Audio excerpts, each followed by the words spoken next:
Good afternoon, friends, and welcome back to my kitchen. Today we are going to be using the last of my tomatoes from the garden. I went ahead and collected everything that I had left, and we are going to go ahead and make some salsa. So for this recipe, I'm going to be following the Ball Complete Book of Home Preserving, and you're going to find this recipe on page 203 in the book because we are going to be canning this up and putting it in the pantry. Everything that you're gonna need is tomatoes. You're gonna need bell peppers. I don't have any bell peppers, so I'm going with some sweet banana peppers, jalapenos, onion, garlic, tomato paste, powdered cumin, and white distilled vinegar. All right, friends, let's get started with this recipe. All right, friends, so on the stove, I've got a stainless steel pot going with some water in it. We're gonna bring it up to a boil. For our tomatoes, we wanna make sure we peel all the skin off of them before we go ahead and chop them up for our salsa. So all I do is cut off the top, and then the bottoms, I'm gonna make an X. And these are all cleaned, and then that's it. Once the temperature in the water comes up to a boil, we'll go ahead and start dropping in our tomatoes. All right, now that our water is boiling, we're gonna go ahead and drop in a few of our tomatoes. And we are just gonna wait until we see them starting to peel back, the skins. And then over here, I've got some ice water. Once they're done cooking, I'll pull them out, put them in the ice water to stop the cooking process. And this way we can just peel off the skins. See, this one is already starting to peel back. That's what we want.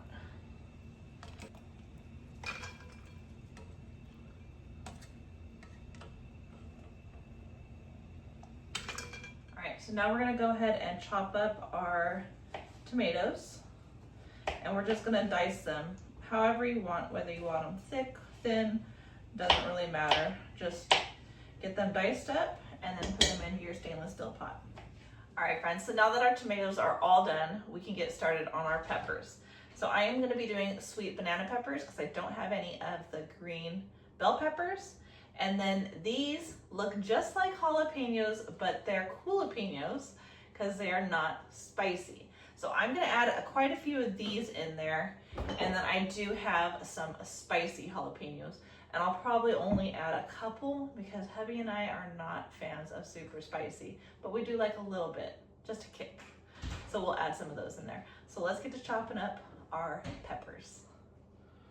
So I am removing the seeds out of them, even though they're not spicy.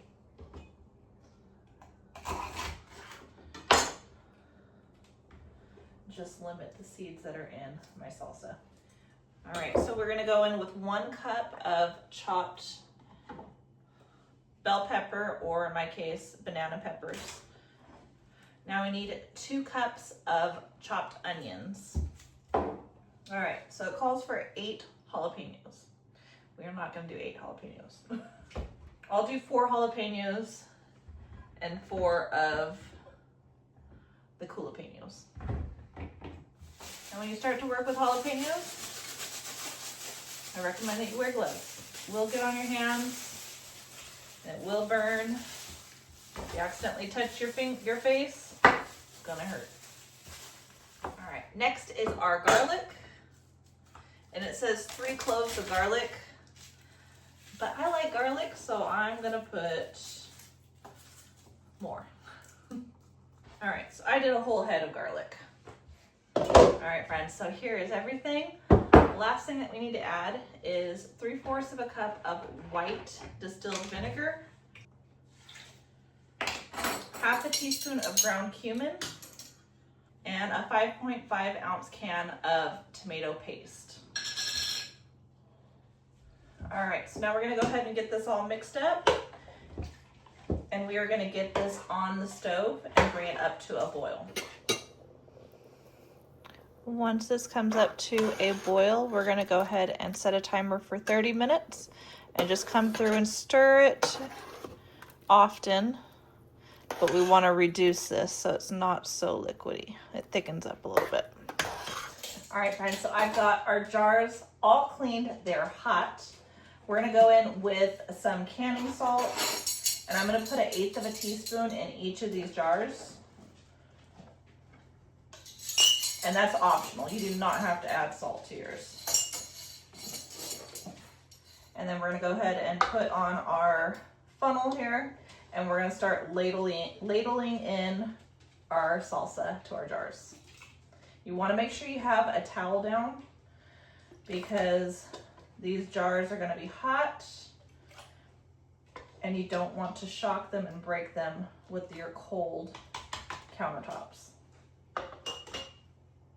You wanna make sure you leave some headspace as well.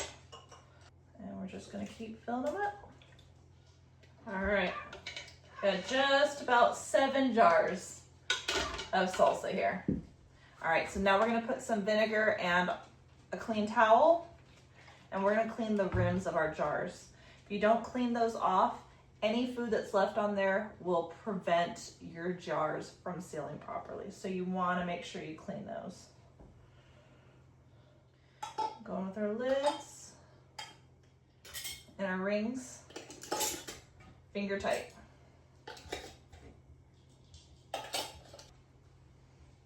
There we go. Now let's get our canner ready and we can start putting these in. All right, so I have my canner ready. I've got the water in there because we are water bath canning. We have to make sure that the jars are covered with water. So let's go ahead and start putting in our jars and see where our water lands. And I am putting hot water with your hot jars. Do not put cold water with your hot jars. Bad idea. All right, all of our jars are in there and the water is not covering the top. So we're gonna just go in with some more hot water.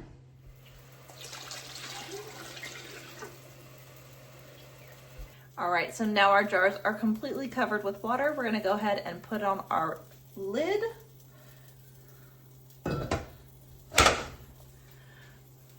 Because we are water bath canning, we are not locking this. If we were pressure canning, we would go ahead and lock this up, but we are just water bath canning. So we're gonna wait until I hear this come up to a boil. Once I hear it start boiling, we're gonna go ahead and set the timer for 20 minutes, and we're gonna let these cook. After the 20 minutes, we will turn it off, remove the lid, and let it rest for 5 minutes before we pull it out and put it back on the counter. So I'll see y'all back when this is done. All right, friends, so our jars are now done. It's time to go ahead and pull them out and put them onto the counter. Make sure you have a towel put down. You do not want hot jars on a cold counter. That will cause them to break.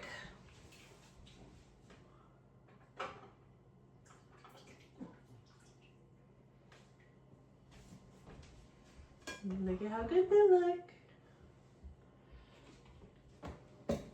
And there we got 7 jars of salsa ready for the pantry. So these need to cool for 24 hours. At that point, we can go ahead and take off the rings.